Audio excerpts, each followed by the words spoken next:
Dengan saya Dimas Andrianto. Ini adalah mata kuliah biokimia untuk mahasiswa D3 analisis kimia. Jadi pada pertemuan kali ini kita akan membahas mengenai vitamin ya. Baik, bagi yang belum like atau subscribe, silahkan tolong bisa like atau subscribe channel ini. Untuk pertanyaan silahkan langsung diketikkan di kolom komentar, nanti akan saya respon. Oke, ya jadi vitamin ini bagi seorang lulusan nanti analisis kimia ini juga menjadi salah satu hal yang penting dan menarik untuk dipelajari. Kenapa? Salah satu lowongan atau salah satu penyerapan tenaga kerja yang besar bagi lulusan analisis kimia adalah di bidang farmasi. Nah, di bidang farmasi ini sekarang yang penyerapannya besar itu adalah vitamin. Banyak sekali perusahaan-perusahaan farmasi yang memproduksi vitamin ini ya. Apalagi di tengah pandemi seperti sekarang ini, kebutuhan atau penjualan akan vitamin itu meningkat secara signifikan. Baik, ini ada data ya, di Indonesia 3 segmen terbesar untuk obat ya. Ya, pertumbuhannya ya, jadi growth-nya ya, economic growth dari penjualan obat. Yang pertama itu vitamin 38%, yang kedua adalah analgesik atau obat batuk ya, seperti itu. Terus kemudian ya analgesik itu apa ya? Obat penurun demam. Obat penurun demam termasuk di dalamnya paracetamol dan yang lain ya. Dan yang ketiga itu adalah obat batuk. Nah, biasanya memang analgesik atau obat batuk kadang ada juga yang dijadikan satu ya. Baik, ini. Nah, terus kemudian dari vitamin ini penetrasinya itu adalah kalau dari orang yang belanja ke apotek ya atau toko obat, 30%, 34% orang yang pergi ke apotek itu membeli vitamin. Ini cukup besar persentasenya karena sisanya ini adalah campuran ya, dari mulai obat hanya untuk mengukur kondisi kesehatan. Sebagaimana kita tahu sekarang apotek atau toko obat kadang punya alat juga buat mengukur misalnya gula darah dan yang lain. Nah, kemudian dari segi toko ya, toko skala kecil sampai menengah, yang pertumbuhannya paling pesat itu adalah yang namanya toko obat atau apotek dibandingkan warung secara umum ya. Jadi apotek ini pertumbuhannya cukup besar, yaitu 27,8% dari toko kelas menengah ya. Warung ini memang 54%, tapi kan campur-campur ya, kelontong. Nah, jadi 27,8% ini data 2018, ini sebenarnya saya ambil di 2019. Kalau 2020 ini kita ukur pasti lebih besar lagi. Kenapa? Saat banyak toko konvensional yang tutup ya karena pandemi, apotek justru makin laris karena orang akan mencari obat gitu ya, mencari vitamin. Nah, selanjutnya juga ini terkait dengan saset, mungkin saya akan skip saja. Ya, sebenarnya apa sih vitamin ya? Kalau kita lihat dari sejarah ya, vitamin itu berasal dari 2 kata, yaitu kata vita dan amin. Vita itu artinya mirip. Amin itu adalah gugus amino. Ya, kenapa? Karena dulunya orang berpikir bahwa vitamin itu memiliki suatu gugus amino atau gugus yang mirip dengan gugus amino sehingga memberikan aktivitas positif atau memberikan aktivitas kesehatan bagi tubuh manusia. Tapi sekarang kita tahu bahwa vitamin ini tidak harus punya gugus amino ya, meskipun namanya amin. Ya, nah, banyak vitamin yang tidak punya gugus amino, seperti misalnya nanti tocopherol, itu gugusnya gugus alkohol ya, atau kemudian ya asam ascorbat ya, gugusnya gugus asam ya, jadi berbeda-beda, tidak gugus amin ya. Memang nanti vitamin B itu banyak, beberapa vitamin B memiliki gugus amin ya. Tapi apa sih definisinya? Jadi definisinya sekarang vitamin adalah ya, jadi definisinya vitamin adalah senyawa organik yang dibutuhkan tubuh dalam jumlah kecil untuk mempertahankan kesehatan. Ya, jadi definisi vitamin adalah senyawa organik. Jadi ini harus organik. Nah, karena organik ini berarti diperoleh dari sumber hidup ya, bukan dari anorganik. Ya, jadi dari makanan-makanan yang merupakan sumber hidup itu mengandung vitamin. Ya, nanti juga kita akan lihat bagaimana pengaruh pemasakan terhadap vitamin. Ya, jadi itu. Nah, terus kemudian dibutuhkan dalam jumlah kecil. Kalau dibutuhkan dalam jumlah besar itu namanya zat gizi. Nah, vitamin ini dibutuhkannya dalam jumlah yang kecil. Nah, selanjutnya kita sudah belajar mengenai enzim ya. Vitamin ini sebagian besar berfungsi sebagai koenzim ya, atau menjadi bagian dari koenzim, atau kalau secara kimia atau biokimia istilahnya adalah prekursor. Ya, jadi dengan adanya vitamin ini, vitamin di dalam tubuh akan dirubah menjadi senyawa lain. Contohnya biotin. Biotin di dalam tubuh akan dirubah menjadi biositin ya, yang kemudian nanti akan berperan pada reaksi-reaksi metabolisme sebagai koenzim. Nah, karena sifatnya sebagai koenzim, bekerja bersama enzim, enzim itu sendiri bekerja berulang-ulang dalam proses metabolisme. Artinya enzim sebagai suatu katalis, dia tidak ikut bereaksi ya. Jadi enzim itu mereaksikan substrat menjadi produk, tapi dia tidak bereaksi. Otomatis sebetulnya vitamin ini juga tidak bereaksi. Oh, kalau gitu kita tidak perlu minum vitamin tiap hari. Tunggu dulu. Ya, meskipun vitamin ini tidak bereaksi, tapi seringkali vitamin ini menjadi rusak. Nanti akan saya tunjukkan beberapa faktor yang akan merusak struktur dari vitamin, sehingga kita memerlukan asupan vitamin setiap hari. Nah, kemudian tubuh juga memerlukan vitamin untuk membuat enzim dan hormon. Vitamin diperoleh dari makanan, kecuali vitamin D. Tapi vitamin D juga perlu yang namanya prekursor ya. Apa yang akan membentuk vitamin D? Nah, ini harus kita konsumsi. Nanti kita akan sampai di sana. Vitamin bukan makanan ya. Jadi vitamin itu bukan makanan. Ya. Apa bedanya makanan dan bukan makanan? Kalau makanan itu tidak berdosis. Contoh, kita makan nasi itu tidak berdosis. Ya, kalau kebanyakan nanti sakit. Ya, sakitnya sakit perut. Kalau dalam waktu lama baru menyebabkan diabetes. Tapi secara umum makanan itu tidak boleh berdosis. Nah, vitamin ini berdosis. Ya, jadi jangan sembarangan. Karena misalnya seperti vitamin C. Kelebihan vitamin C selain akan memperberat kerja ginjal, juga vitamin C akan menyebabkan tubuh menjadi energik sehingga menjadi sulit untuk tidur misalnya. Nah, kemudian vitamin bukan makanan tapi diperlukan untuk konversi makanan menjadi energi. Oke, ya, jadi ini vitamin. Kata kuncinya adalah mikronutrien, diperlukan dalam jumlah mikro, sedikit. Ya. Terus kemudian vitamin sebagai koenzim.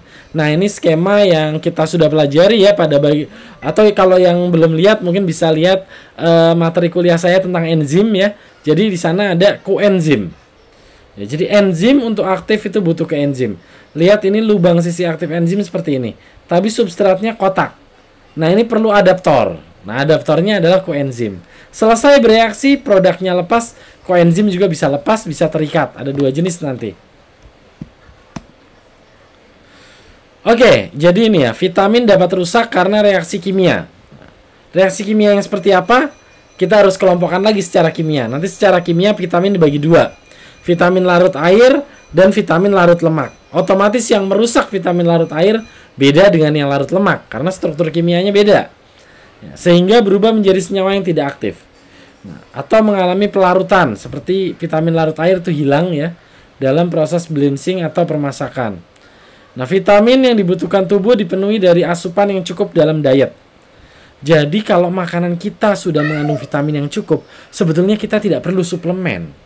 Tapi Pak, sekarang ini banyak sekali yang menawarkan suplemen dan yang lain. Ya, benar.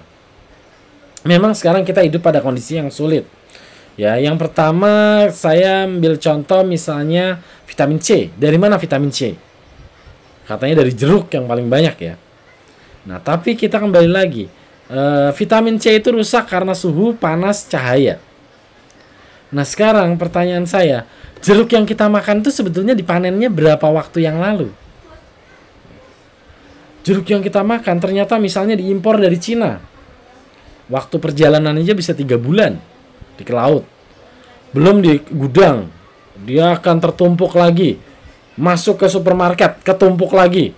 Panennya di sana. Wah. Jadi jeruk yang kita makan itu bisa jadi merupakan hasil panen tahun lalu. Karena buah-buahan biasanya tidak panen sepanjang tahun. Kayak di Cina sendiri mereka punya musim dingin, salju. Otomatis nggak mungkin panen kan.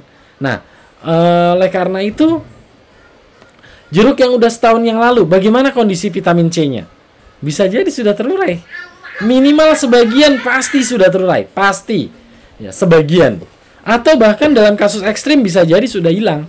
Jadi yang kita makan apa? Serat doang sama gula. Vitamin C-nya hilang. Karena sudah terlalu lama. Nah, vitamin C ini juga adalah vitamin yang pertama kali ditemukan.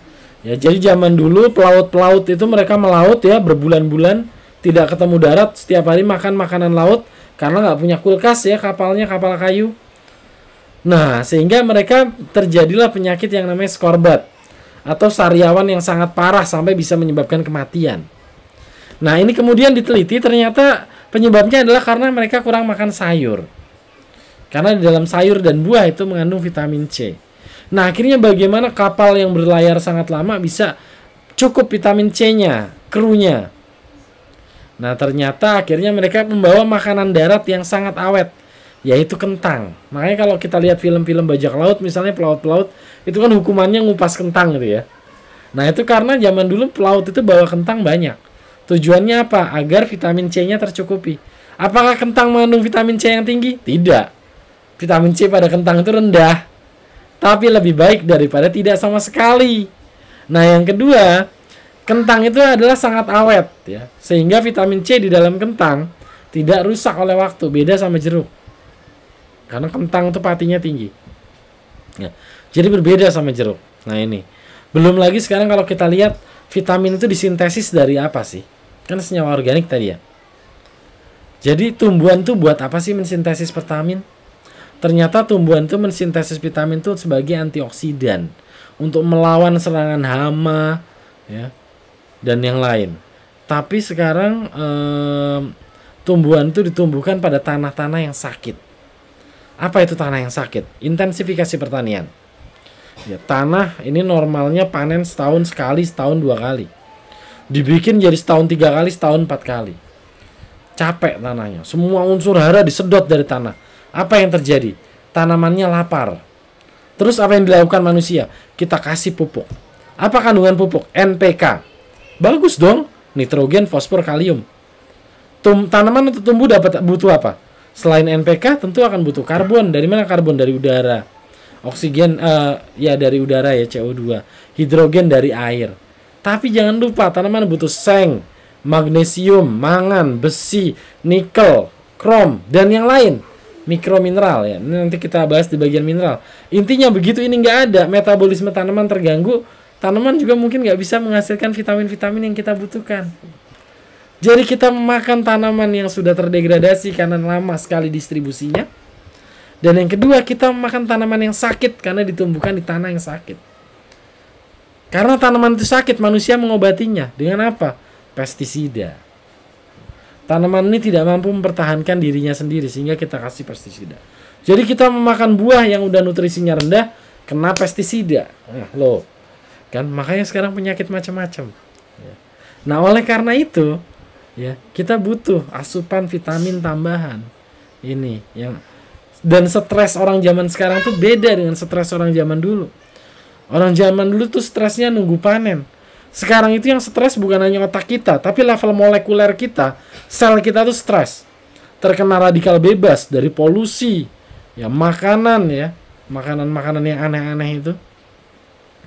Ya sehingga vitamin ini perannya menjadi sangat penting dan dosisnya perlu ditingkatkan. Kalau kita lihat di televisi salah satu iklan vitamin misalnya, untuk menjaga kesehatan kulit aja perlu 1000 mg vitamin C loh. Bagaimana untuk mengembalikan kesehatan kita? Tentu logikanya harusnya lebih daripada cuma mempertahankan kesehatan kulit ya. Gitu ya. Nah, jadi itu terkait dengan vitamin. Oke. Nah, kita kembali lagi jadi jenis vitamin bagi 2. 1 vitamin yang larut air, 2 yang larut lemak. Atau dibaliklah sama aja. Ya, pertama vitamin yang larut lemak. Ada 4. A, D, E, K.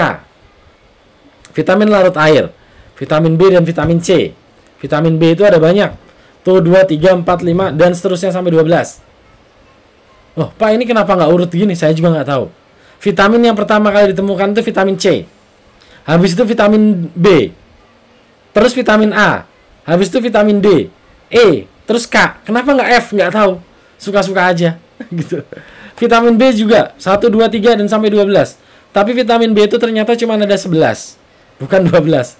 Terus B berapa yang nggak ada? Ya PR cari sendiri. Ya jadi itu unik yang ini saya juga belum tahu ini kenapa ini namanya nggak urut, terus ya gitulah. Ya jadi kembali lagi, vitamin A, D, E, K itu larut dalam lemak.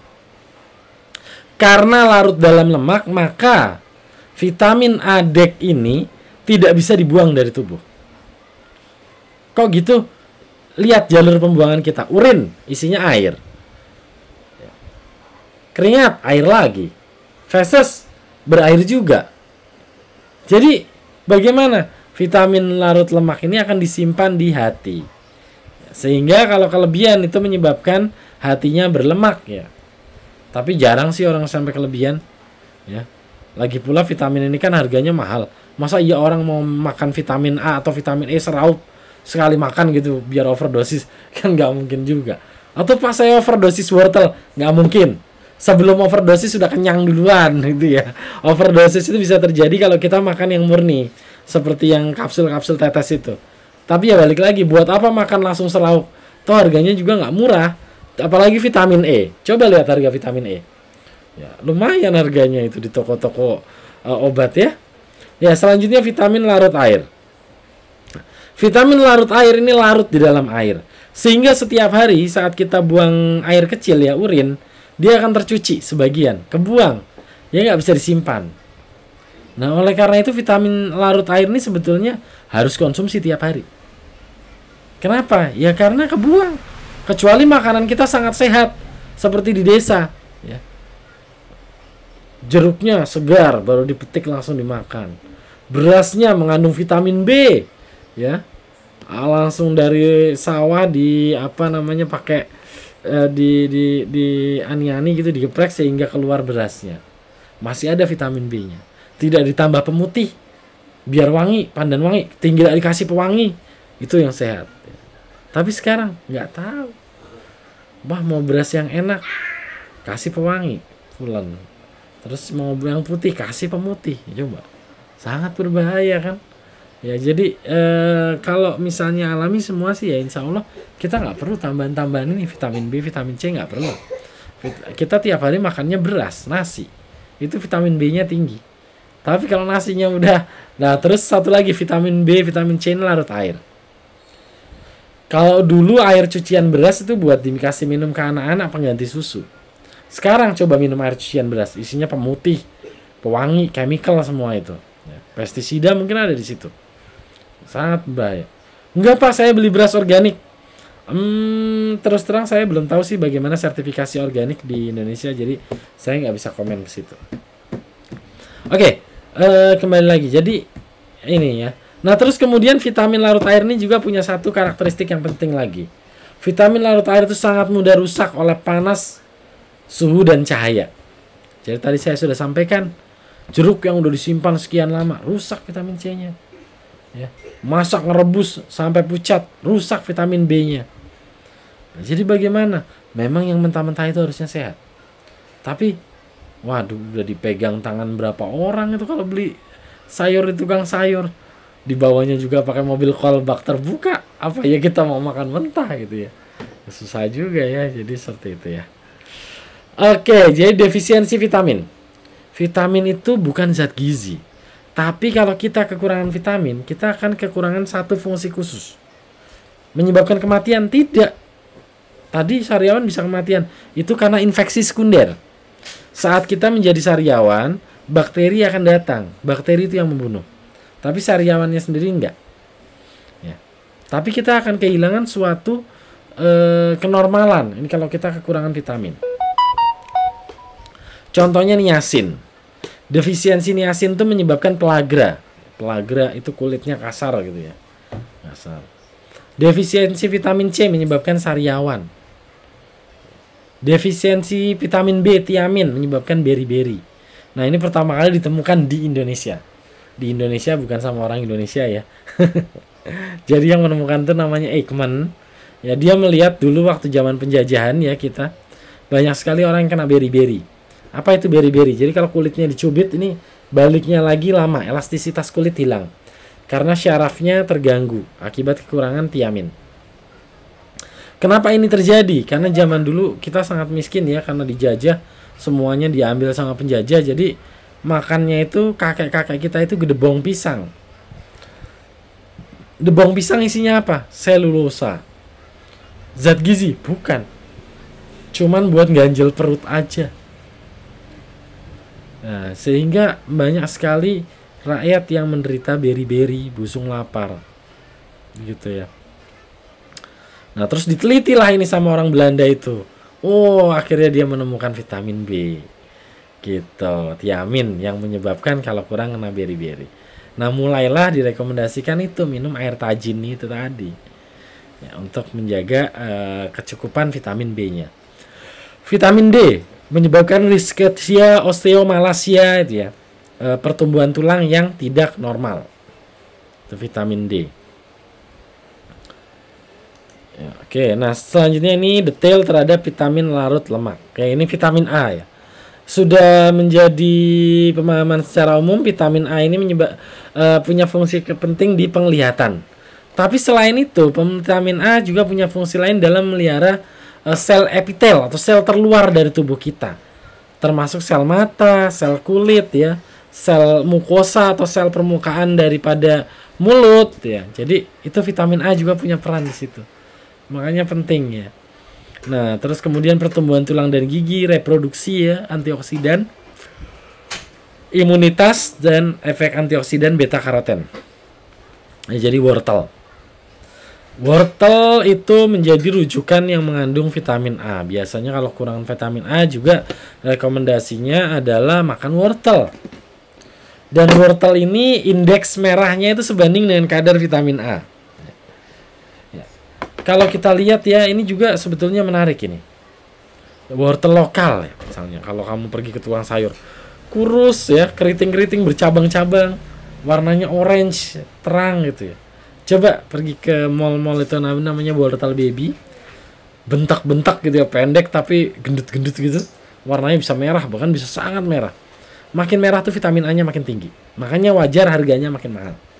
Gitu. Ya, jadi ini berpengaruh ya, zat gizi akan pengaruh terhadap harga. Jadi kalau petani kita mau maju juga harus paham zat gizi. Tumbuhkan makanan-makanan yang gizinya tinggi. Itu harganya nanti lebih mahal. Oke, nah selanjutnya ini vitamin A. Bagaimana kalau kelebihan? Ya, siapa juga sih yang mau kelebihan vitamin A? Jarang lah. Nah, tapi tetap kita harus pelajari ya.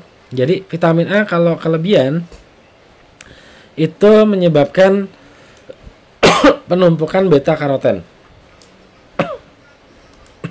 Mau minta minum, Mak?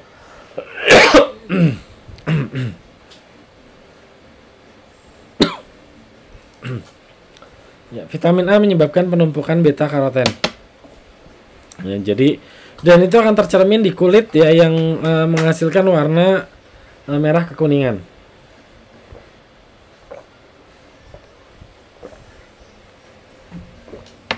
Ya, di kulit, jadi kulitnya kulit normal ini lihat, kulit yang tidak normal warnanya jadi kayak warna labu ya, warna labu, jadi warna orange labu gitu.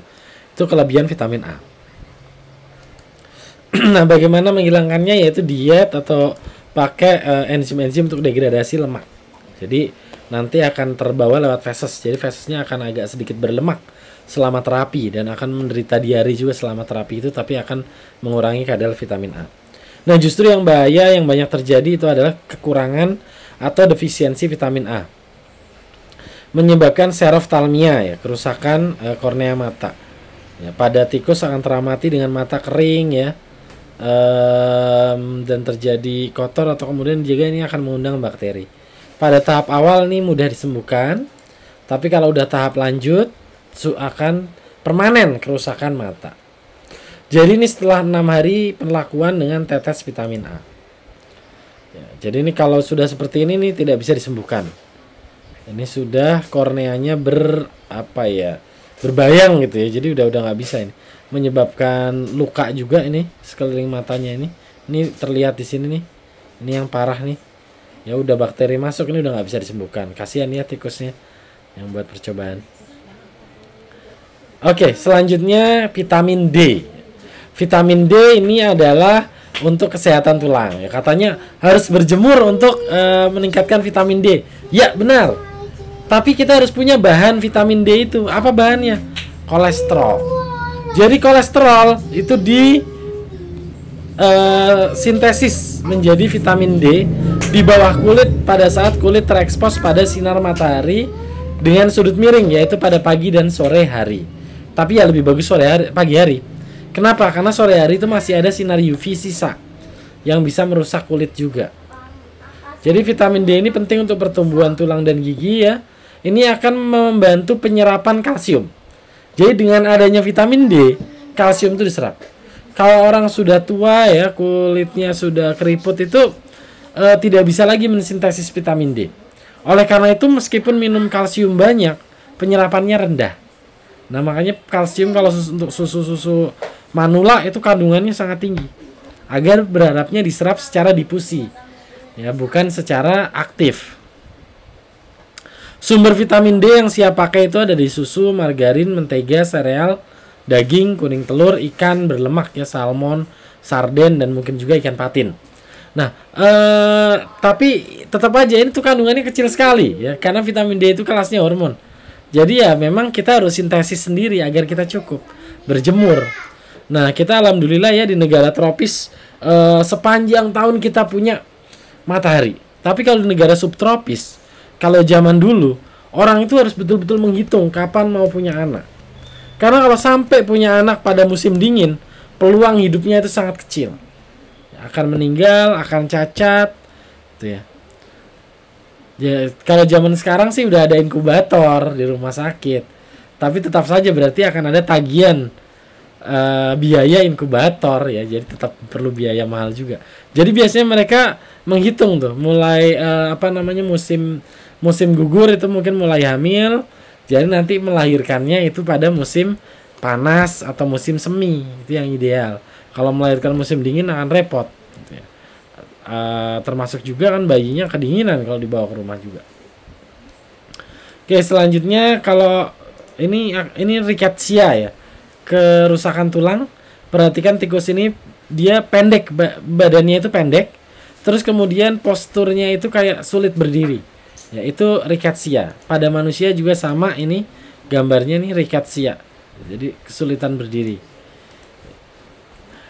Oke, selanjutnya vitamin E. Nah, ini terkenal juga nih vitamin E ya. Pada masa pandemi kayak gini katanya kita suruh minum vitamin C sama vitamin E. Ya, jadi kenapa? Karena vitamin C dan E itu antioksidan. Antioksidan ini memiliki kemampuan untuk mempertahankan tubuh kita dari serangan virus juga secara tidak langsung. Nah, vitamin E ini jenisnya macam-macam. Ada alfa, beta, delta, dan gamma. Ini terbalik nih harusnya. Alfa, beta, gamma, delta ya. Tocopherol dan tocotrienol ya. Dari mana vitamin E ini yang banyak? Dari biji-bijian, gandum, zaitun ya. Ya ini biji-bijian ini banyak sekali mengandung vitamin E.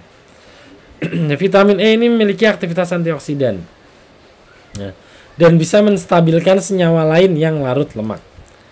Defisiensi vitamin E menyebabkan ketidaksuburan ya, itu yang paling utama. Jadi terapi untuk kesuburan itu salah satunya adalah vitamin E.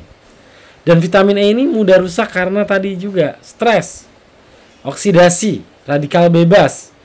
Ya, karena itu berbanding lurus dengan dengan kesuburan gitu ya. Nah, selanjutnya vitamin E juga membantu mencegah kardiovaskular. Ada kaitannya juga dengan vitamin A ini tadi ya, ke katarak dan perbaiki sistem imun. Makanya direkomendasikan untuk diminum pada masa pandemi begini. Nah, yang terakhir dari kelompok vitamin larut lemak itu adalah vitamin K. Vitamin K ini vitamin yang jumlahnya kita butuh paling sedikit. Tapi kalau pada ibu melahirkan atau ibu hamil, dia butuh yang lebih banyak. Kenapa? Karena untuk mencegah terjadinya pendarahan. Ya, vitamin K ini adalah turunan dari naftoquinone ya, yang diproduksi oleh bakteri-bakteri di dalam usus besar. Ya, tapi balik lagi kalau pada kondisi hamil itu kan misalnya makan saja tidak selera, Ya, jadi perlu tambahan asupan vitamin K dari luar untuk membantu pembekuan darah pada saat proses persalinan. Oke, nah ini vitamin K ya. Intinya untuk pembekuan darah saya skip saja, nanti tolong dibaca sendiri. Ya, kita lanjut ke bagian kedua yaitu vitamin yang larut air. Vitamin larut air cuma ada 2, vitamin B dan C. Tapi vitamin B itu ada banyak. Nah, ini di sini terdiri dari 8. Ini sebenarnya 11, bukan 8 ya. Sekarang udah 11 ya, vitamin B itu ada 11. Tapi yang terakhir ditemukan bukan B12. Seperti saya bilang tadi, ini nggak urut. Jadi B1, B2, B3, B5, B6, B12. Kenapa begitu? Saya nggak tahu. Itu suka-suka yang bikin aja kayaknya. Ya, jadi vitamin B ini strukturnya berbeda-beda. Oke, ya ini jadi B1 tiamin, B2 riboflavin, B3 niacin, B5 pantotenat, B6 piridoksin, B7 biotin, B8 asam folat, B9 asam folat, B12 kobalamin atau cyanokobalamin. Nah, vitamin B ini secara umum diperlukan untuk meningkatkan laju metabolisme. Apa itu laju metabolisme? Yang utama adalah laju pembentukan energi. Makanya kalau kalian lihat minuman energi ya, itu energinya rendah, kalorinya rendah. Kok dibilang minuman energi? Karena dia mengandung vitamin B untuk mempercepat proses pembakaran dalam tubuh. Bagus dong, Pak. Tunggu dulu, berarti yang dibakar harus ada. Kalau yang dibakar udah nggak ada, kita minum vitamin B, tubuh kita sendiri yang dibakar, ya, malah menghancurkan sel tubuh sendiri. Nah, jadi kalau minuman energi ya sebetulnya sih nggak usah sih. Tapi kalau misalnya minum, ya harusnya diminum sebelum olahraga. Kalau setelah olahraga, lemaknya sudah dibakar, karbohidrat sudah dibakar, kita minum lagi, protein kita dibakar, sehingga sel kita mati, rusak sel kita. Gitu ya. Belum lagi minuman energi ini biasanya dikasih kafein. Untuk apa? Untuk olahraga kan biar kuat, jantung tuh harus dipompa dengan kuat. Kalau jantung dipompa dengan kuat, darah mengalir, oksigen mengalir, nutrisi mengalir, sehingga sel-sel tubuh kita mengalami kecukupan oksigen dan nutrisi, sehingga kita menjadi lebih kuat. Yang jadi masalah, kita sudah selesai olahraga, capek, minum. Habis olahraga kan jantung berdetak cepat. Minum minuman energi, tambah cepat, jebol sekalian pembuluh darahnya. Bisa menyebabkan kematian, nih bahaya. Makanya harusnya itu sebelum olahraga. Apalagi kalau ada kafein itu tadi. Ya termasuk bukan minuman energi juga, kopi juga berarti kan. Semua yang menimbulkan percepatan pergerakan jantung itu tidak boleh diminum kalau jantung sudah cepat. Gitu ya. Prinsipnya seperti itu. Jadi kalau habis olahraga minumnya isotonik gitu ya, untuk mengembalikan cairan tubuh. Jangan terbalik, ini bahaya nih ya. Nah, belum lagi kita berbicara tentang nanti ada zat-zat penggembira lainnya, pewarna, perasa. Waduh, itu secara kimia kurang sehat lah ya. Oke, itu ya, jadi vitamin B. Ya, kita bahas satu-satu. Tiamin ini kalau kekurangan akan menyebabkan beri-beri dan gangguan saraf. Kebutuhannya 2 mg per hari. Ya, riboflavin. Ya, adisi ini akan menjadi di dalam tubuh FAD. Ya, mungkin pernah dengar FAD, bukan mungkin, harusnya pernah dengar FAD. FAD ini ada pada reaksi transfer elektron. Ya. FADH2 itu akan menjadi 1,5 ATP. Jadi ini untuk energi dalam tubuh kita. Kekurangan riboflavin menyebabkan kulit kering, dermatitis, katarak.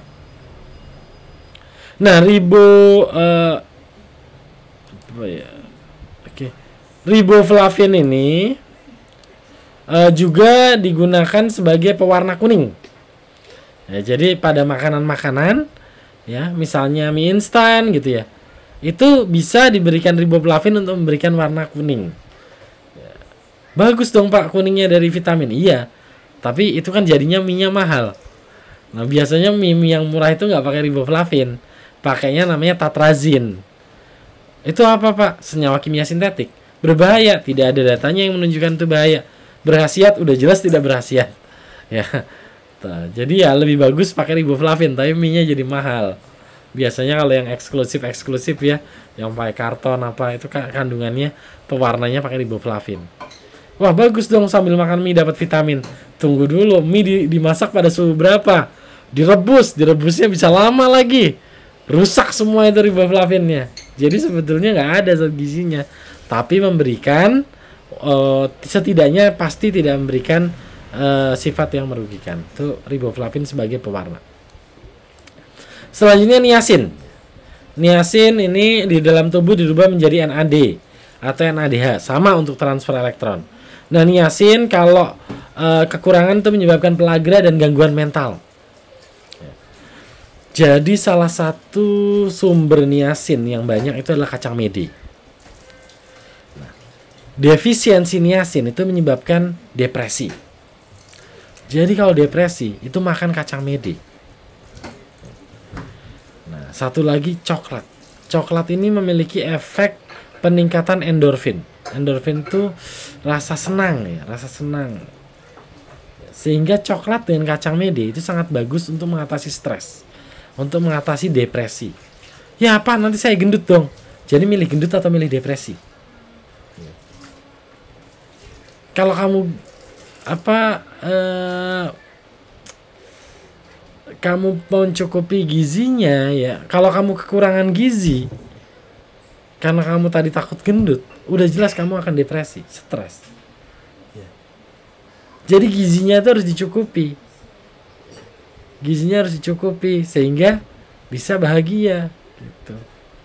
Ya, jadi makanan ini sangat penting. Ya, jadi itu.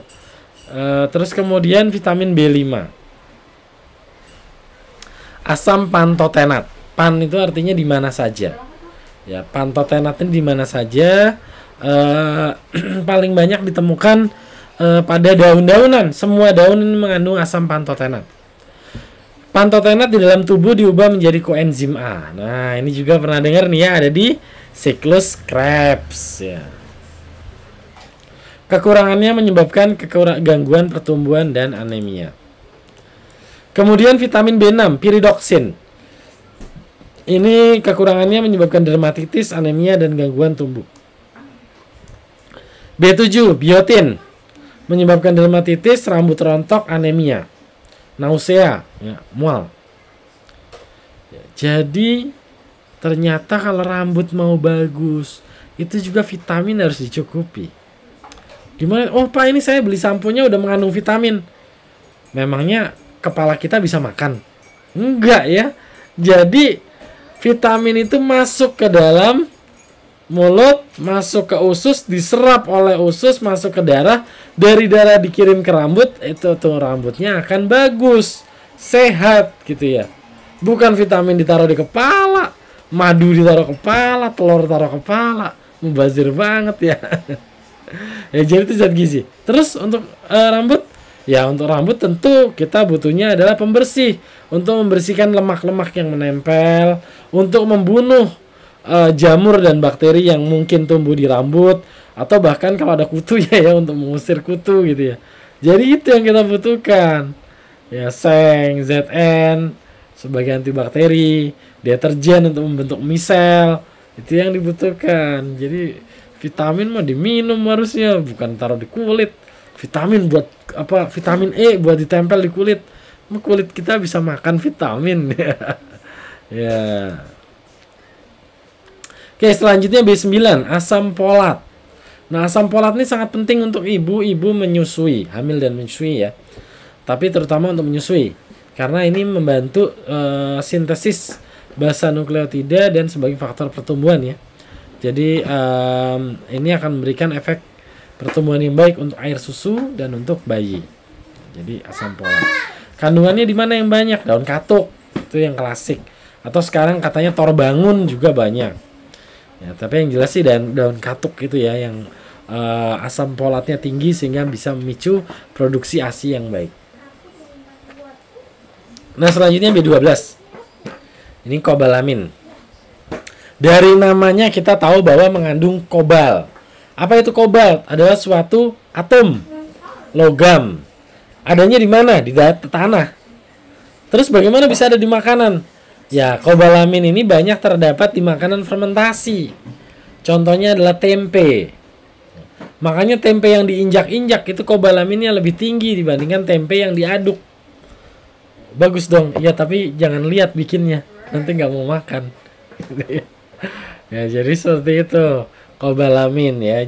Nah, terus kemudian kekurangan kobalamin menyebabkan anemia pernisiosa. Oke, ini kekurangan tiamin ya. Pertumbuhan tulangnya jadi tidak bukan tulang nih sebenarnya. Ototnya itu jadi nggak normal ya, sehingga menekuk gitu tikusnya. Pertumbuhan ototnya itu tidak normal dan keseimbangannya tidak bagus.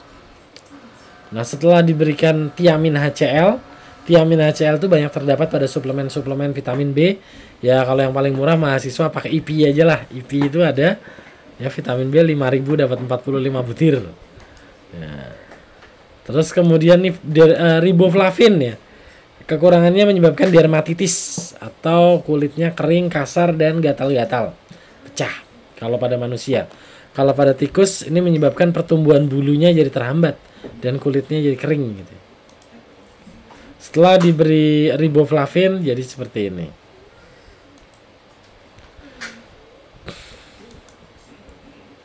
Nah, ini pellagra. Ini terjadi karena kekurangan niacin, ya, B5. Ya, kalau pada hewan, pada anjing, pellagra menyebabkan penyakit namanya lidah hitam. Ya, karena anjing seluruh tubuhnya tertutup bulu, jadi kekurangan vitamin B itu ditransfer ke lidah. Jadi lidahnya itu jadi hitam, kering. Itu karena kekurangan niacin. Pada manusia ini, ya kulitnya jadi menghitam, pecah-pecah. Ya, tapi sekarang sangat jarang terjadi ya. Ini setelah diberi niacin dia sembuh. Nah, yang terakhir kita bahas adalah vitamin C. Ya, vitamin C adalah salah satu jenis vitamin yang larut air, memiliki berbagai peranan yang sangat penting. Sekarang juga kita harus minum vitamin C tiap hari. Pak, saya udah makan jeruk. Jeruknya segar nggak? Yakin nggak jeruknya vitamin C-nya tinggi ya? Jadi jeruk nggak bagus dong? Nggak, tetap bagus juga. Tapi konsentrasinya rendah. Oleh karena itu, mungkin jeruk yang dimakan ya harus cukup banyak gitu ya. Atau kalau dalam kondisi sehat sih nggak masalah ya, makan cuma 1-2 butir. Tapi kalau dalam kondisi sakit nggak cukup jeruk aja. Tetap harus dapat vitamin murni.